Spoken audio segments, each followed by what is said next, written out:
Hello. A little while ago, I got tagged by another YouTuber called Snowy Matrix, and he wanted to know what my five favourite pieces of backpacking, hiking gear were.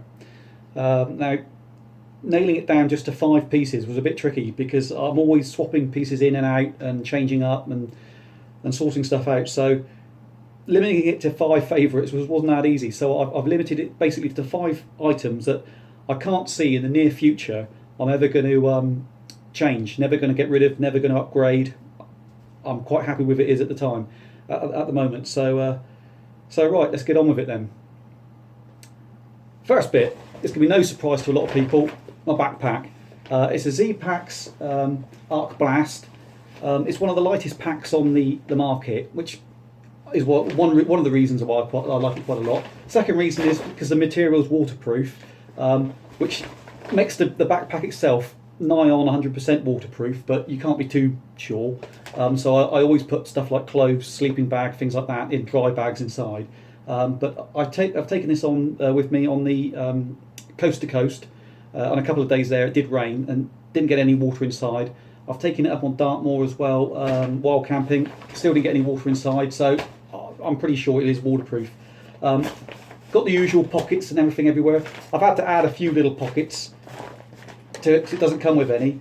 But the main reason I like this is because the weight and because it's the waterproofness. So you haven't got to fight with a rain cover. So if it does start raining, you just keep walking. You don't got to stop, put your backpack down, put the rain cover on, and all the rest of it. Then you end up with a sail on your back. So that's my first item. Right, second item, it's going to be no surprise to to a lot of people as well, is my tent. It's another Z-Packs thing, a Z-Packs duplex tent. I almost forgot the name then. It's a proper two-man tent. It's not like these other tents that they claim they're two-man, but they're not. They're too cramped. Proper two-man tent. Four opening doors, plenty of ventilation. Not recently, a couple of months back now, I've tested it in relatively high wind on Dartmoor. It stood up to that very well. The only thing I need to adjust is how I set it up, because that's more operator error than anything. But it's with the pegs. It's I think it's about 660 grams, something like that, and it fits nicely inside the rucksack. So that's my second piece of gear that I can't see yet. I'm ever going to upgrade that because I think I've got a pretty good tent there myself.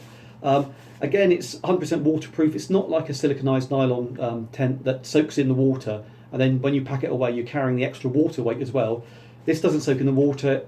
Water just runs straight off it. So that's my second piece of equipment that I like. Oh, also with this, you've got to remember that you do need to take trekking poles to put it up, because it doesn't come with any tent poles itself. So you need trekking poles for that. But that's another piece. That's my second piece of equipment. Third piece of equipment, and you've already can see a pattern emerging here. Sleeping bag. Z-Pack sleeping bag. The reason I like this one is just because it is the bare minimum of what you need. I can't remember if this is a 0 degree bag or a 1 degree. It's right there, right down on freezing point anyway. That's Celsius. So it really is a very warm bag. It comes in this dry bag as well, which is a Cuban Fibre Dry Bag. And normally with my old sleeping bag I used to take it out of the bag that it came with and put it in a normal dry bag and push the air out and everything so I could cram it down in the bottom of my rucksack. So it would fill all the spaces at the bottom of the rucksack. There's nothing worse than having like a bowling ball style size sleeping bag you've got to get in your rucksack. But this one, because it's quite long, it's quite a long sort of shape, it does fit very nicely in the bottom of the rucksack, so it fills up that nice void at the bottom, no problem. Other reason why I like this, as well as the fact it's very light for what it is, I'll take it out of the bag.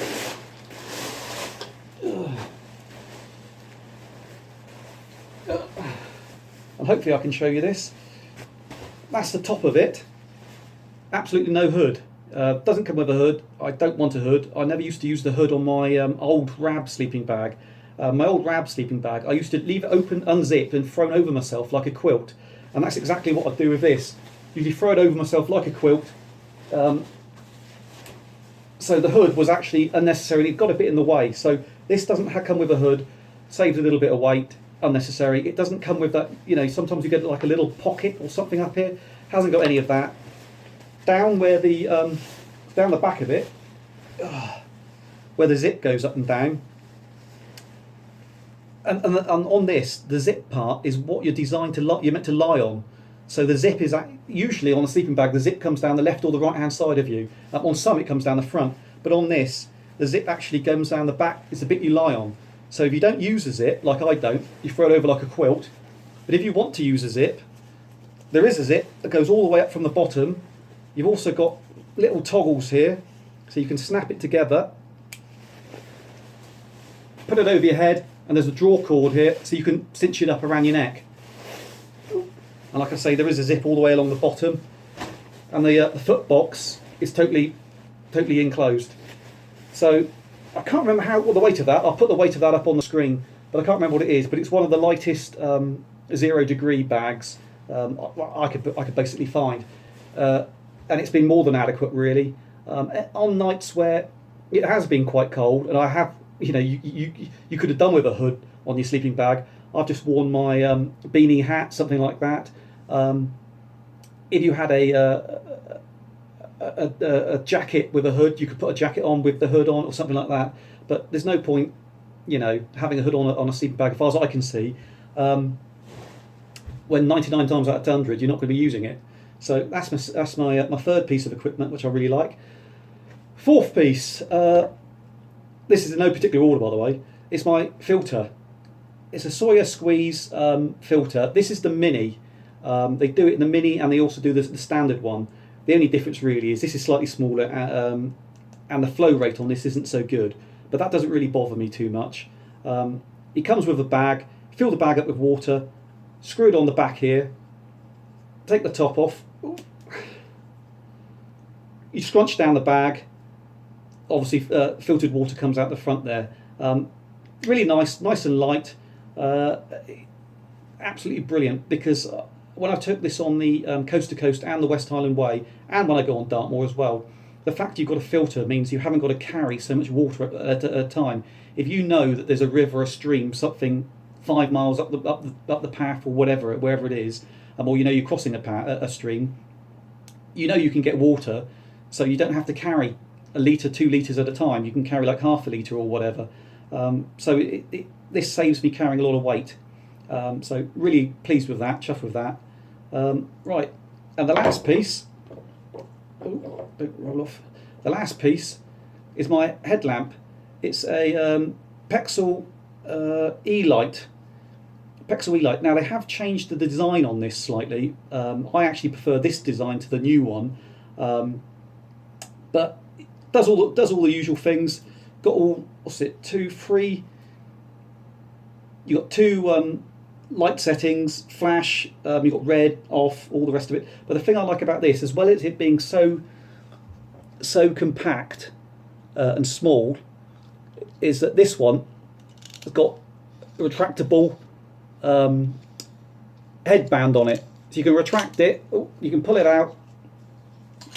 Oh, pull it out. Put it on your head. Turn it on.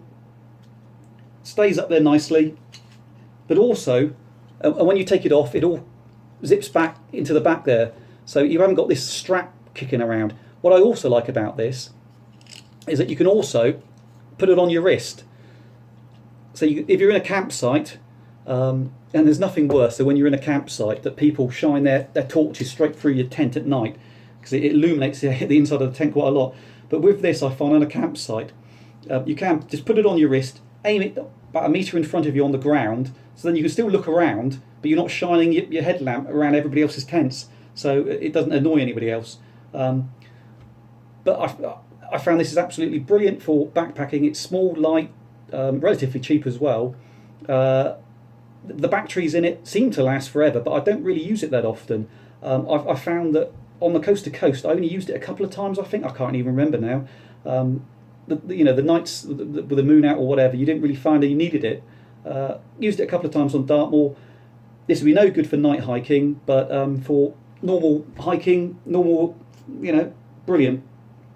So that is my fifth and last piece of equipment that I can't see myself changing, upgrading, swapping out in the near future. Right, thank you very much.